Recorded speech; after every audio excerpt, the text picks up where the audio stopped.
Avant de plonger dans cette histoire incroyable, pensez à vous abonner à la chaîne et à activer la cloche. Ici, chaque récit a quelque chose à dire, et vous ne voudrez pas en manquer un seul. À Brookfield, une ville où le luxe côtoie la routine quotidienne, les cafés branchés servaient autant de boissons que de scènes sociales où se jouaient les rapports de pouvoir. Parmi eux, le Brew & Company, un établissement chic au mobilier en bois sombre et aux larges baies vitrées, était réputé pour son ambiance feutrée et ses clients exigeants. Ce matin-là, Aliyah Johnson, une jeune femme noire de 28 ans, s'activait derrière le comptoir avec une précision et une grâce qui ne trompaient personne. Ses gestes étaient fluides, presque chorégraphiés, et son sourire chaleureux illuminait le café, même à l'heure de pointe.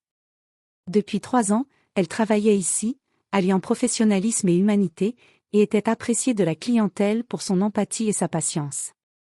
Assise à une table proche de l'entrée, Samantha Whitman, une femme blanche d'une trentaine d'années au regard hautain et à l'attitude méprisante, observait Aliyah avec un mélange de jalousie et de condescendance. Samantha venait d'une famille aisée et influente, et croyait que le monde entier devait se plier à ses caprices. Elle aimait intimider et humilier ceux qu'elle jugeait inférieurs. Soudain, un geste odieux, Samantha attrapa son verre de Coca-Cola et le renversa d'un mouvement théâtral sur Aliyah. Le liquide éclaboussa la jeune femme, imbibant sa blouse blanche et ruisselant sur son pantalon noir impeccable. Le café entier se figea. Certains clients étouffèrent des exclamations choquées, tandis que d'autres sortaient leur téléphone pour immortaliser la scène. Aliyah, choquée mais refusant de céder à la panique ou à la colère, tenta de s'éloigner pour essuyer la boisson, le visage rouge de colère et de honte mêlée. Mais ce qu'elle ignorait, c'est que Marcus Johnson, son mari, milliardaire et entrepreneur influent, était assis à quelques tables de là pour un rendez-vous d'affaires. Ayant entendu les éclats et vu les regards des clients, il comprit immédiatement ce qui venait de se passer. Le regard de Marcus se fit froid et déterminé. Ce qu'il allait faire ensuite allait changer la vie de Samantha pour toujours, et rétablir la dignité de sa femme devant le monde entier. Dans cette ville où l'apparence et le statut semblent tout contrôler, une seule action allait montrer que le vrai pouvoir ne réside pas dans l'argent ou le mépris, mais dans la justice et le respect. Le café Brew & Company bourdonnait d'activité. Le parfum du café fraîchement moulu et des pâtisseries chaudes flottait dans l'air, mêlé au murmure constant des clients. Aliyah Johnson, malgré la matinée chargée, maintenait son sourire habituel. Elle servait les clients avec attention, prenant note de chaque commande avec une précision impeccable. Soudain, une agitation attira son regard. Samantha Whitman, assise à une table proche de l'entrée, la fixait avec un air méprisant. Sans raison apparente, Samantha éclata dans un rire froid, pointa du doigt Aliyah, dans un geste calculé, renversa son verre de Coca-Cola sur elle. Le liquide glacé s'étala sur la blouse blanche d'Aliyah, ruisselant sur son pantalon noir et éclaboussant ses chaussures. Le choc fut immédiat, Aliyah se figea, tremblante, tandis que les clients autour retenaient leur souffle. Les murmures se transformèrent en exclamations, certains dégainèrent leur téléphone pour filmer la scène, d'autres secouaient la tête, choqués par ce geste d'une arrogance flagrante. Aliyah, sentant le liquide collant sur sa peau, resta immobile quelques secondes, les yeux fixant Samantha. Sa gorge se noua, et pourtant, elle ne laissa pas éclater sa colère. Avec dignité, elle essaya de s'éloigner pour nettoyer le désastre, les mains tremblantes mais déterminées. À quelques mètres, Marcus Johnson, assis pour un rendez-vous d'affaires, avait tout vu. Son sang se glaça en voyant sa femme humiliée de cette manière, et son instinct protecteur prit immédiatement le dessus. Il sortit son téléphone discrètement et commença à filmer la scène, chaque mouvement de Samantha et chaque réaction d'Aliyah enregistrée avec précision. Samantha, croyant avoir le contrôle de la situation, ricana en voyant Aliyah reculer. Elle se croyait invincible, protégée par son argent et son statut social. Mais elle ignorait que ce simple geste venait de déclencher une réaction en chaîne qui allait bouleverser sa vie. Marcus se leva calmement, mais avec une présence imposante. Ses yeux, sombres et déterminés, rencontrèrent ceux de Samantha. Le silence qui suivit était lourd, chargé d'une tension palpable. Tout le café retenait son souffle, sentant que quelque chose allait se passer, quelque chose qui ne laisserait aucune place à l'injustice. Aliyah, toujours trempée mais debout, sentit une vague de soulagement et de force traverser son corps. Elle n'était plus seule. Et pour la première fois depuis l'attaque, elle sentit que la balance de la justice penchait enfin en sa faveur. Marcus s'avança lentement vers Samantha, son pas sûr et mesuré, chaque mouvement trahissant une autorité naturelle. Les clients du café, incapables de détourner les yeux, observaient la scène avec fascination et tension. Samantha, prise de court par l'aura imposante de Marcus, tenta un sourire nerveux, mais il s'éteignit rapidement lorsqu'il posa son regard sur elle. « Pourquoi avez-vous fait ça ?» demanda Marcus, sa voix calme mais tranchante, résonnant dans le café comme une sentence. Samantha bafouilla, cherchant une excuse. « Je ne pensais pas que, enfin, c'était juste un petit incident. » « Juste un petit incident ?» répéta Marcus, ses yeux lançant des éclairs.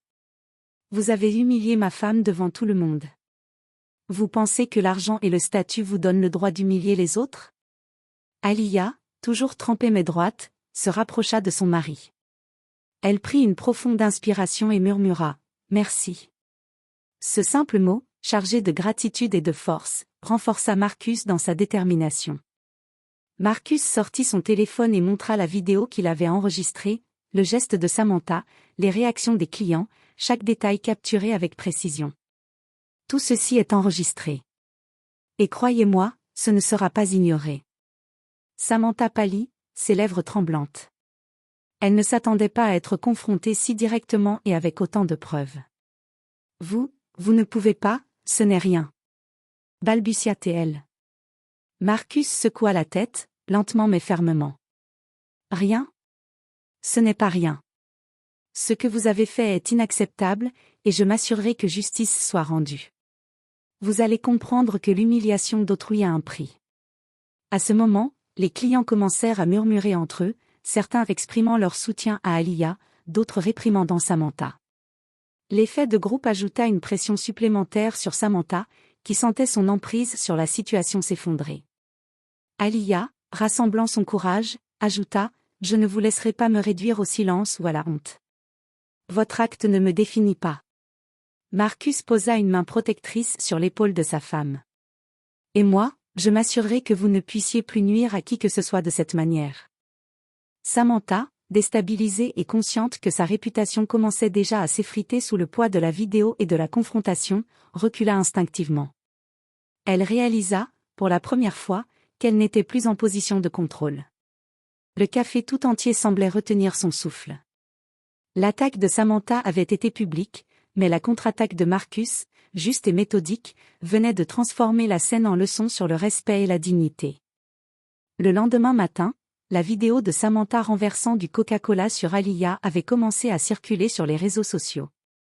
Les premières vues étaient modestes, mais les partages se multiplièrent rapidement. Chaque internaute semblait choqué par l'arrogance de Samantha et admiratif de la dignité d'Alia. Au Brou et compagnie, le personnel remarqua l'augmentation soudaine des clients. Beaucoup voulaient voir la fameuse serveuse qui avait su rester calme face à l'humiliation. Certains avaient même apporté des messages de soutien à Alia, des notes manuscrites ou des petits cadeaux pour exprimer leur admiration. La jeune femme, touchée mais humble, souriait et remerciait chacun, consciente que sa vie était en train de changer. Samantha, de son côté, était en pleine panique.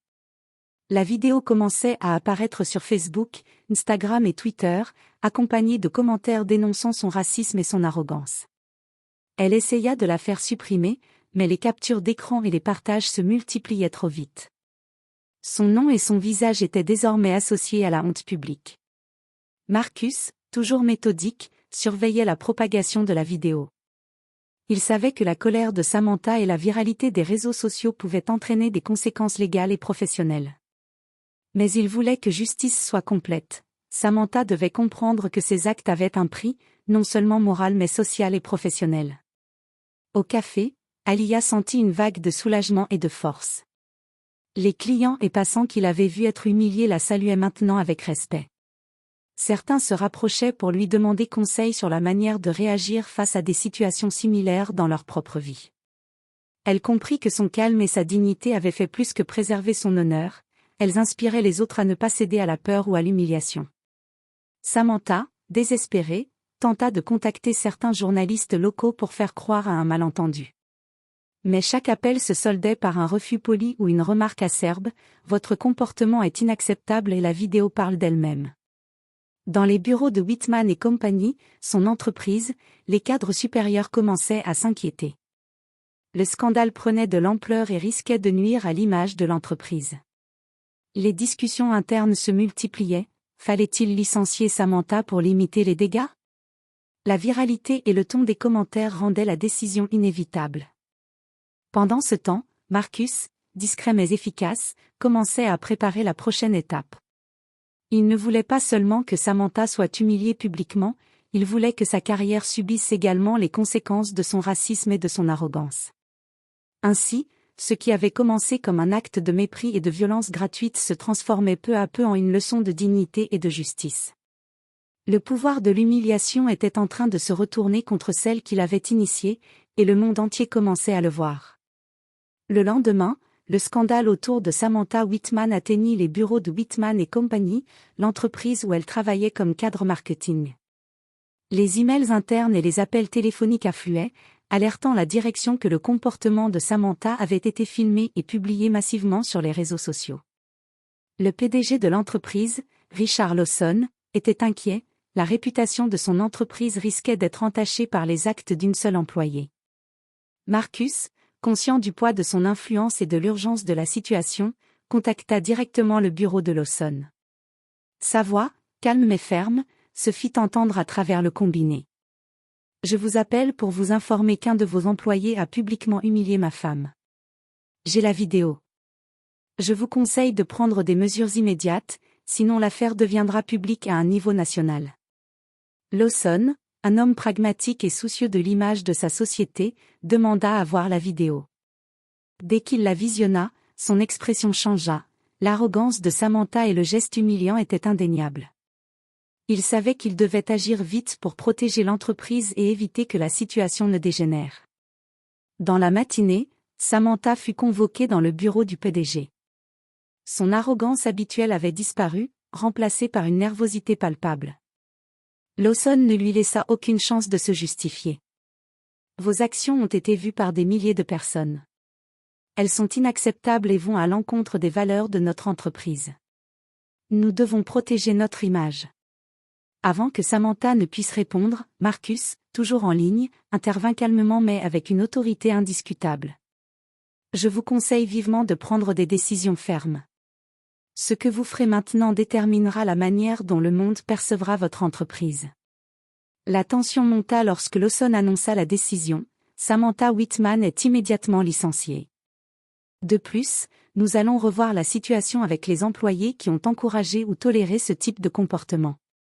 Samantha, choquée, sentit son monde s'effondrer.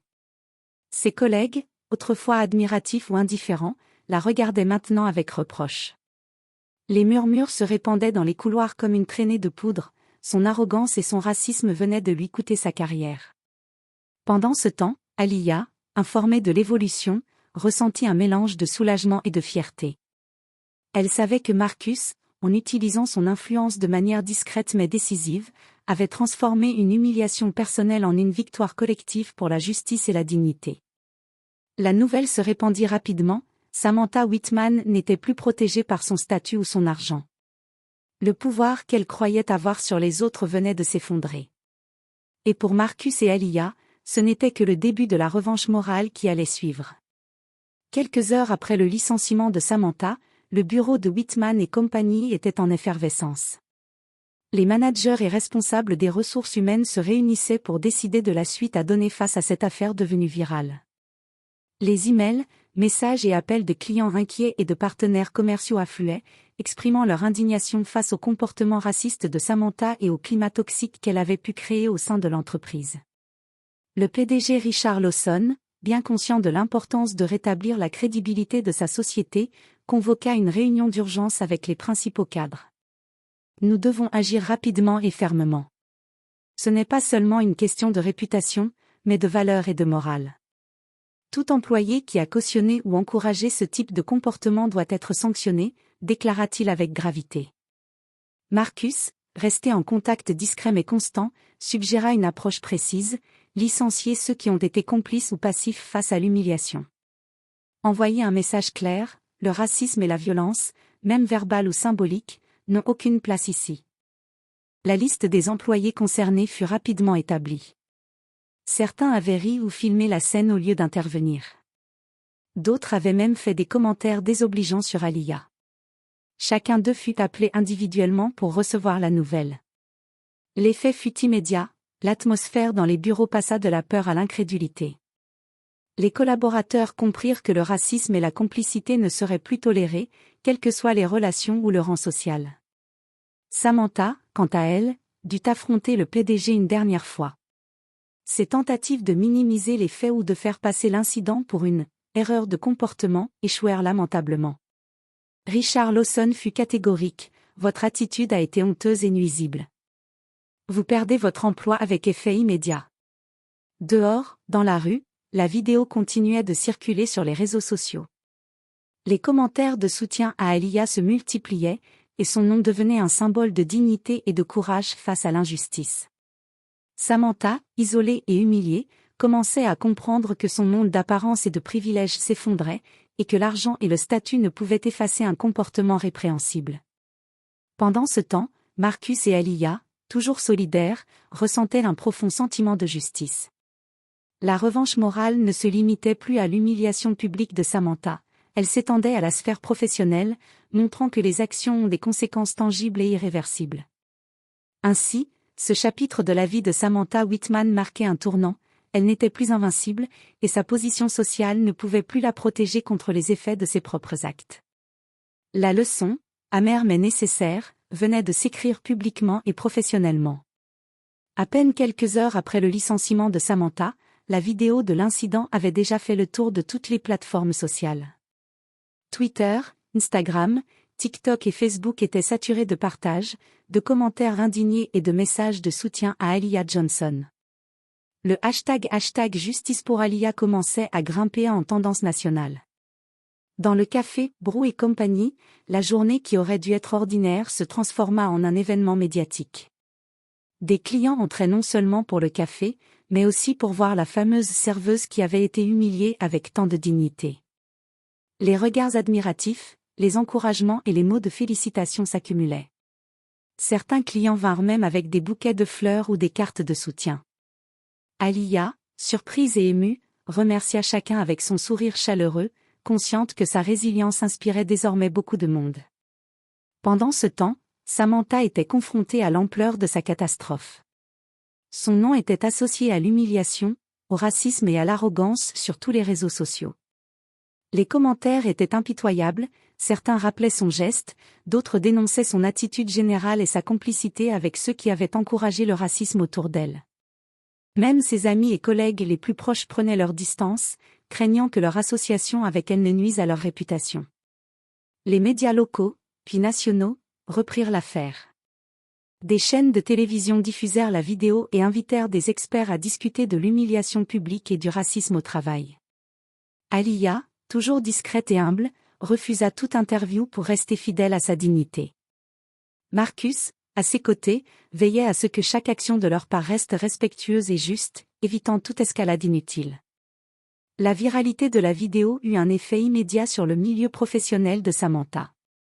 Les entreprises qui travaillaient avec Whitman et compagnie commencèrent à revoir leurs contrats et leurs collaborations, craignant que l'image de leur marque ne soit associée à une employée raciste et agressive. La pression sociale et professionnelle pesait de plus en plus sur Samantha, qui commençait à réaliser que son statut et son argent ne pouvaient plus la protéger. Au café, Aaliyah sentit un mélange de soulagement et de fierté. La dignité qu'elle avait maintenue face à l'humiliation prenait désormais tout son sens, elle était devenue un symbole de force, de patience et de courage. Marcus, discret mais ferme, savait que ce n'était que le début de la leçon que Samantha allait apprendre. L'affaire n'était plus seulement un incident isolé, elle devenait un exemple national de la manière dont le racisme et l'arrogance pouvaient se retourner contre ceux qui les pratiquent, surtout lorsque le courage et le soutien se dressaient en face. Quelques jours après la viralité de la vidéo, Samantha Whitman commença à ressentir les effets complets de l'indignation publique. Son téléphone était saturé d'appels ignorés, ses emails professionnels restaient sans réponse, et son nom continuait de circuler dans tous les médias sociaux et articles de presse. Chaque post rappelant son geste humiliant attirait des milliers de commentaires, souvent cinglants et accusateurs. Sous la pression croissante, Samantha réalisa qu'elle devait faire quelque chose pour tenter de limiter les dégâts. Avec l'aide maladroite de ses proches, elle rédigea un message d'excuse qu'elle publia sur les réseaux sociaux.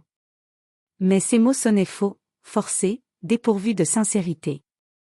Je regrette profondément l'incident survenu au Café Brou et compagnie. Je n'avais pas l'intention de blesser qui que ce soit. La réaction fut immédiate. Les internautes et les journalistes dénoncèrent l'inauthenticité des excuses. Beaucoup soulignèrent que le texte ne montrait ni reconnaissance réelle des actes ni compréhension de la douleur infligée à Aaliyah Johnson. Le ton moqueur et ironique se multipliait, même, vidéos parodiques, commentaires sarcastiques. Samantha devint malgré elle la cible de l'humiliation publique qu'elle avait elle-même infligée. À Brou et compagnie, Aaliyah observait la situation avec calme. Elle savait que la justice ne se résumait pas à une publication sur les réseaux sociaux et qu'aucune excuse forcée ne pourrait effacer l'humiliation passée. Cependant, la viralité et la réaction collective démontraient que le soutien de la communauté, combiné à son calme et à sa dignité, avait un pouvoir bien plus fort que la richesse ou le statut social de Samantha. Marcus, toujours à ses côtés, intervint subtilement. Il veilla à ce que toutes les actions de Samantha restent visibles et documentées par les médias, mais sans provoquer de confrontation directe. Son objectif n'était pas de nuire davantage à Samantha gratuitement, mais de s'assurer que justice et leçons morales soient pleinement établies. Samantha, déstabilisée et isolée, commença à percevoir l'ampleur de son erreur. Les tentatives pour regagner son image publique échouaient une à une. Elle comprit que l'argent et les privilèges ne pouvaient compenser un comportement raciste ou cruel. La leçon était claire. L'humiliation qu'elle avait infligée à Aaliyah se retournait contre elle, et cette fois, elle devait en subir toutes les conséquences, non seulement dans le monde virtuel mais dans la réalité sociale et professionnelle. Quelques semaines après l'incident, la vie d'Aaliyah Johnson commença à prendre un tournant inattendu. La vidéo virale et la manière dont elle avait géré l'humiliation publique avaient attiré l'attention de nombreuses personnes influentes. Des entreprises prestigieuses et des recruteurs de haut niveau prirent contact avec elle, impressionnés par son professionnalisme, sa résilience et sa dignité. Malgré les offres alléchantes, Aaliyah réfléchit longuement à ce qu'elle voulait vraiment. Elle aimait son travail au Brou et compagnie, où elle connaissait chaque client et où elle avait bâti des relations solides. Cependant, grâce au soutien de Marcus, elle négocia un nouveau rôle, gestionnaire et formatrice pour l'équipe du café, avec la possibilité de superviser plusieurs établissements de la chaîne. Ce poste représentait non seulement une reconnaissance de ses compétences, mais aussi un signe de respect pour sa patience et son courage. Le café, devenu soudainement un lieu emblématique, accueillait désormais des clients qui venaient autant pour le café que pour rencontrer Aaliyah. Son visage était associé à la dignité et à l'excellence, et elle devint une source d'inspiration pour beaucoup, notamment pour les jeunes femmes et les personnes issues de minorités cherchant à s'affirmer dans leur vie professionnelle. Samantha, quant à elle, continuait de subir les conséquences de son comportement. Son nom restait synonyme d'arrogance et de racisme, et aucune entreprise ne voulait prendre le risque de l'embaucher. Chaque tentative de retour professionnel se soldait par un échec, rappel cruel que ces actes avaient des répercussions durables. Pour Marcus et Aaliyah, cette période fut également une leçon sur le pouvoir de la justice tranquille et du soutien mutuel. Marcus continua de veiller à ce que les opportunités offertes à Aaliyah soient justes et respectueuses, mais il la laissa prendre ses décisions avec autonomie. La réussite d'Aaliyah n'était pas seulement une revanche sur Samantha, mais une affirmation de sa valeur, de son talent et de sa dignité. Au café, les clients et collègues la regardaient avec admiration, et beaucoup avouaient que la scène du Coca-Cola avait transformé leur perception de la force et du courage. Aaliyah, avec humilité, comprit que ce qui semblait être une humiliation publique avait, en réalité, ouvert la porte à une nouvelle vie, pleine de respect, de reconnaissance et de possibilités inattendues. Quelques mois après l'incident, Samantha Whitman commençait enfin à réaliser l'ampleur de sa chute. Son nom était désormais associé à l'humiliation et au racisme dans la presse locale et nationale. Les réseaux sociaux ne l'avaient pas oublié. Chaque post rappelant son geste continuait de circuler, souvent accompagné de commentaires cinglants ou ironiques. Les tentatives de reconstruction professionnelle échouaient les unes après les autres. Les entreprises refusaient de l'embaucher, craignant de ternir leur image en la liant à une scandaleuse affaire virale. Ses amis de longue date, effrayés par l'onde de choc médiatique, prenaient leur distance. Samantha, pour la première fois de sa vie, se retrouvait isolée, privée de la protection que l'argent et le statut social avaient toujours offert. Pendant ce temps, Aaliyah continuait sa progression professionnelle. Le nouveau rôle de gestionnaire au Brou et Company et la reconnaissance de son courage avaient transformé sa vie. Elle était devenue un symbole d'intégrité et de dignité, inspirant non seulement ses collègues, mais aussi de nombreux internautes qui suivaient son parcours. Marcus, observant la situation, resta discret mais satisfait. Il avait voulu que Samantha comprenne que ses actes avaient des conséquences tangibles. Il n'agissait pas par vengeance personnelle, mais pour démontrer que la justice pouvait être rendue même sans confrontation violente. La chute sociale et professionnelle de Samantha était désormais complète, son arrogance et sa cruauté avaient produit exactement l'effet inverse de ce qu'elle espérait. Un jour, Samantha croisa Aaliyah dans un lieu public. Cette dernière, souriante et confiante, ne montra aucune animosité. Elle s'avança, la tête haute, laissant à Samantha un moment de silence pesant. La femme qui avait humilié autrefois Aaliyah ressentit alors, pour la première fois, le poids de sa propre insignifiance. Aucun mot ne fut échangé, le simple regard et la posture fière d'Aaliyah suffirent à transmettre la leçon. À ce moment précis, Samantha comprit que sa revanche morale était en train de se concrétiser, la dignité et la justice n'étaient pas dans l'argent ou le pouvoir, mais dans le respect et la constance. Aaliyah, quant à elle, continuait de rayonner, preuve vivante que la patience et la force intérieure triomphaient toujours des injustices. Quelques mois après l'incident, la vie d'Aaliyah et de Marcus avait trouvé un nouvel équilibre, construit sur la justice, le respect et la reconnaissance. Le café Brou et Company était devenu un lieu emblématique, non seulement pour son café, mais aussi pour l'histoire qui s'y était déroulée. Les clients affluaient, curieux de rencontrer Aaliyah et d'échanger avec elle, admiratifs de sa force et de sa dignité face à l'adversité. Aaliyah avait pris son rôle de gestionnaire à cœur. Elle formait et encadrait les nouveaux employés, leur transmettant non seulement des compétences professionnelles, mais aussi des valeurs de respect et d'intégrité. Chaque jour, elle rappelait que le véritable pouvoir résidait dans la manière de traiter les autres, et non dans l'argent ou le statut social. Marcus, fier mais discret, continuait de soutenir Aaliyah, veillant à ce que son succès ne soit jamais éclipsé par des pressions extérieures. Ensemble, ils avaient transformé une humiliation publique en une victoire morale et professionnelle. Leur complicité et leur force commune étaient désormais un modèle pour ceux qui croyaient en la justice et en la dignité humaine. Quant à Samantha Whitman, la chute était complète. Elle avait perdu son emploi, son prestige social et ses relations. Son nom restait synonyme de racisme et d'arrogance. Aucun réseau social, aucune entreprise, aucun cercle d'influence ne lui offrait de refuge. Son monde d'apparence et de privilèges s'était effondré, et elle comprit trop tard que ses actes avaient des conséquences irréversibles. L'histoire se termina sur une note de revanche morale et de justice rendue. Aaliyah, soutenue par Marcus, avait non seulement retrouvé sa dignité, mais l'avait renforcée, inspirant un grand nombre de personnes à se tenir debout face à l'injustice. Samantha, quant à elle, devint l'exemple vivant que la cruauté et le racisme finissent toujours par se retourner contre ceux qui les pratiquent.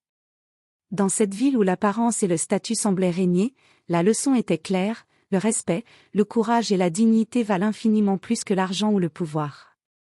Et c'était là la véritable victoire pour Aaliyah Johnson et tous ceux qui croient en la justice.